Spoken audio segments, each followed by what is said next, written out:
Hey y'all, welcome back to the Free Black Women's Library YouTube channel. Thank you so much for clicking on this video. Thank you for liking this video, and thank you for subscribing to my channel. Please subscribe to my channel, y'all. Please subscribe. I'm trying to see if I can get to some type of decent number in this YouTube universe, and I'm doing my best. But I also am often feel very awkward on camera, so if you have any tips, let me know what I should be working on. But either way, as y'all know, I am doing the Free Black Women's Library Reading Challenge. Now, what this means is I, as well as thousands of people all over the world, are committed to reading 25 books written by Black women in 1 year. Now, this challenge is not so much about quantity, but more so about stepping out of your reading comfort zone, reading about themes and ideas and genres that you may not normally read, and just kind of like shaking things up a little bit, diversifying your reads, decolonizing your bookshelf, reaching for sci-fi when you normally only read poetry, reaching for romance when you normally only read mystery. It's that type of thing, you know, just kind of like spread your reading wings. And I'm definitely doing that this year. So far this year, I've read 4 books. I did a video about the first one. That one is called Night Crawling. Please click on that video if you want to know my deeper thoughts about it. It's a debut by Layla Motley, and in hindsight, I give this book a 7.5 out of 10 as far as my rating scale, because it is written extremely well. It's a really solid, strong story. It's a really powerful story, and it's an important story. Part of why I deduct points from it is the sadness and the brutality of it. It's just a lot. And that's not even a critique. That's a subjective opinion, because I'm a bit of a softie. So this was a hard read for me, but it was also a good, solid read, and I plowed through it, and I'm glad I did. My second read of 2024 is a book called Honey Girl. Now, Honey Girl is also a debut, and it's written by Morgan Rogers, and this has a completely different vibe from Night Crawling, like night and day. And that's one of the things I love about this challenge, is that it has me reading different genres and just kind of stepping into different literary worlds that are created by these incredible writers. So Morgan Rogers wrote Honey Girl, and I'm going to read you the back just so you can get an idea of what takes place in this story. And then I'll tell you a little bit of my thoughts without trying to spoil it too much. With her newly completed Ph.D. in astronomy in hand, Grace Porter goes on a girls' trip to Vegas to celebrate. She's a straight-A, hardworking high achiever. She is not the kind of person who goes to Vegas and gets drunkenly married to a woman whose name she doesn't know, until she does exactly that. This one beautiful, spontaneous moment upends Grace's carefully laid life plans. Staggering under the weight of her parents' expectations, a struggling job market, and feelings of burnout, Grace flees her home in Portland for a summer in New York with the wife she barely knows. In New York, she's able to ignore all the constant questions about her future and falls hard for her creative and gorgeous wife, Yuki Yamamoto. But when reality comes crashing in, Grace must face what she's been running from all along: the fears that make us human and the need for connection, especially when navigating the messiness of adulthood. Y'all hear that siren going off? Child, I don't know how to edit out sound, so I apologize to y'all for that. I am in Brooklyn, and as you know, this is the city of sirens, child. But yeah, so that is Honey Girl by Morgan Rogers, and it kind of had a YA feel to me, but it was a cute story. It's a sweet story, very different from Night Crawling, and very worthy of a read. Now, this book is a good read for like a train ride or a bus ride or a plane ride. It's lighthearted, it's easy, it's trauma-free, it's cute, it's sweet, it's playful, and the characters are very well developed. The character of Grace Porter is one that I have never come across in a book. So I found her character refreshing. The fact that she's an astronomy student. There's constant references to the stars, to the planets. There's this beautiful language to it when she talks about the love that she has for Yuki, when Yuki talks about the love she has for Grace. They really love each other, and the love they have for each other is so tender.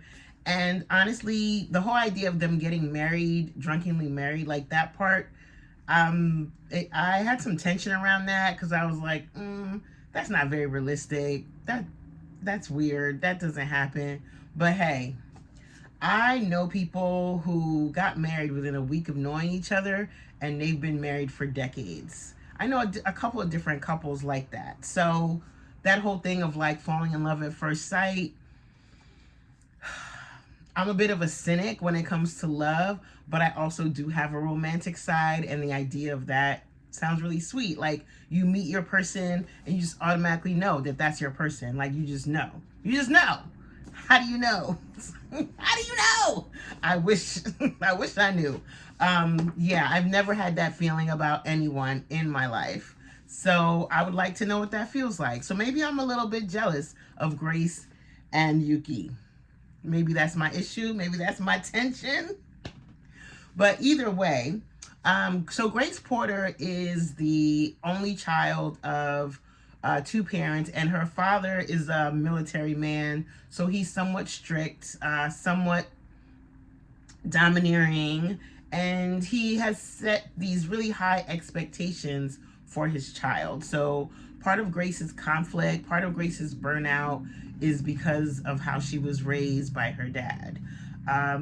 There's this thing where Grace Porter is rarely ever called Grace. She's often called Porter, or she's called her full name, Grace Porter. So there's this sense of formality that happens in her family, that between her father and her, this formality in their relationship, this kind of like sternness that happens within their relationship that trickles down to all of her relationships, her friendships, and even her relationship with Yuki. So there's that. The fact that her father really wanted her to be a doctor, and her way of rebelling against him was that she did become a doctor, but she became a doctor in astronomy. So there's that. And there's also the issue of the fact that she's the only Black person in her program, and she's often the only Black person in a lot of the spaces that she occupies when it comes to her astronomy. She's often, and she's queer. So we're dealing with a double intersection here, and we're dealing with somebody who also puts a lot of pressure on herself to be the best, because her father has drilled into her that Porters are the best, Porters always win, Porters never lose, Porters get straight A's. Like, there's that pressure, and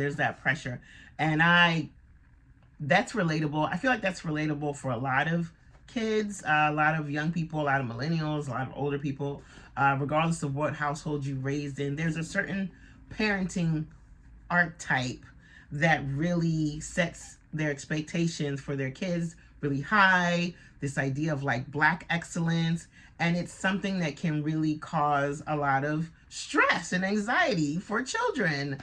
And that's what Grace is dealing with. At one point, she's done with her Ph.D. She's defended her dissertation. She's done all the things. She's been in school for 11 years, right?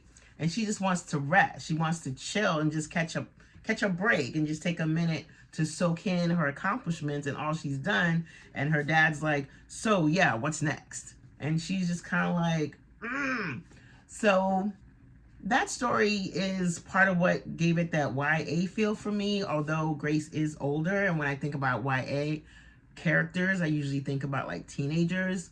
So Grace is definitely not a teenager. She's in her 20s, but still. My favorite thing about this book is the relationship between her and Yuki, as well as the different side characters and secondary characters in both their lives. Yuki is also a very interesting character because she has a type of radio show podcast where she's like a monster hunter, and she talks about like different types of monsters and folk tales and ghosts and things like that. And Yuki's very fun. Yuki is described as what we might say a little bit studly, a little bit of a butch. She has kind of a stern personality, and she felt familiar to me. So that was cool. But Yuki has her roommates. She lives with 3 men in New York City. And Grace lives in Portland and also has roommates who are a little bit chaotic and somewhat codependent. So Grace is in this world where she has all these people who kind of like count on her. She counts on them. She wants to be a good friend. She wants to be a good wife. She wants to be a good daughter. She wants to be good. Maybe she's a Virgo. Who knows? No shade to Virgos. But either way, all that pressure on that she puts on herself is self-imposed. And part of her journey involves realizing that the only person she has to prove things to is herself. And her father loves her no matter what. Her mother loves her no matter what. Like, her relationship with her mom is also very interesting, although it's not fraught.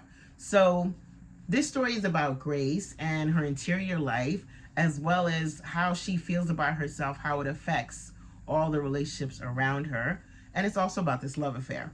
So there's a lot going on in this book, but as I said, it's a lighthearted, fun, cute read. It's an easy read, and it's written really well. And yeah, I will give this book a 7 since I'm doing scores. I don't know if I'm going to continue doing scores because sometimes it feels a little weird to like grade a book, especially because my opinion is 100% subjective. I feel like some people might read this book and be like, oh, this book was amazing, it deserves a 10. And then there are people who read this book and say, this wasn't that good, it deserves a 4. So this is all my opinion. It's all my opinion, but I would recommend this book for a trip. That's what I would do. So far I've reviewed 2 books on this channel, Night Crawling and Honey Girl. Totally different vibes from either one. And I'm going to continue doing videos. So please, if you want to give me a little encouragement, please smash that like button, as the YouTubers like to say. Leave me a comment, and I'll see y'all in the next video. Bye.